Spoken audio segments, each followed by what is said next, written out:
followed the money, I found that it took me up the levels of a pyramid. Here we are at the bottom level going about our daily lives. Above us is government, people who are given a monopoly on force and use it to tax and control us whether or not we agree. But who controls them? At the next level are the corporations.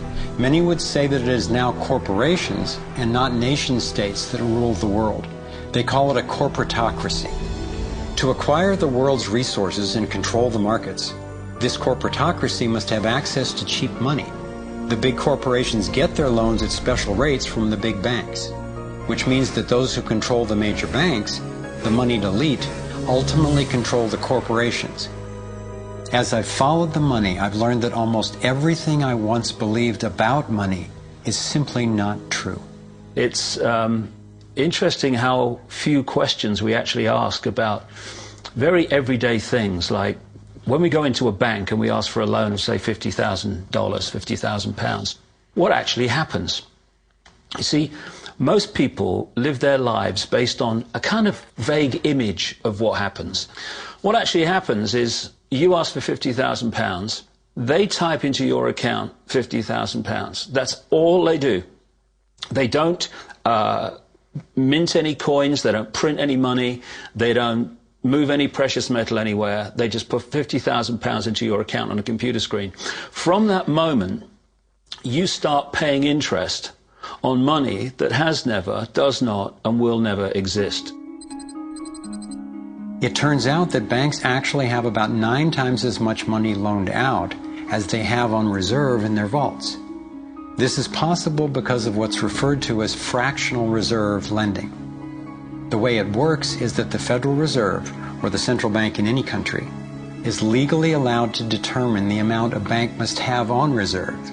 In the U.S., it's currently around 10%. So if you deposit $10,000 into the bank sets aside 10%, or $1,000, and then loans out the rest of your money. The way it works is, say another person comes into the bank and asks for a car loan of $9,000. At this moment, the bank loans out the $9,000 from your original deposit. It isn't there anymore.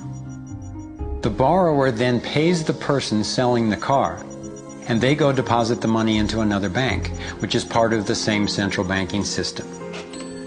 This $9,000 is treated as a new deposit, and the process continues. The money gets redeposited and reloaned until the initial deposit of $10,000 becomes $100,000. The banking system just created $90,000 by loaning out your money.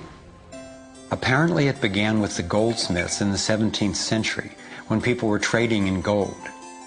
Gold was heavy to carry around, so people stored the actual metal in vaults and traded receipts instead.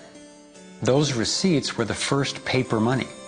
Since only a few people would withdraw their gold at any given time, the vault owners, basically the new bankers, began creating receipts for more metals than they actually held.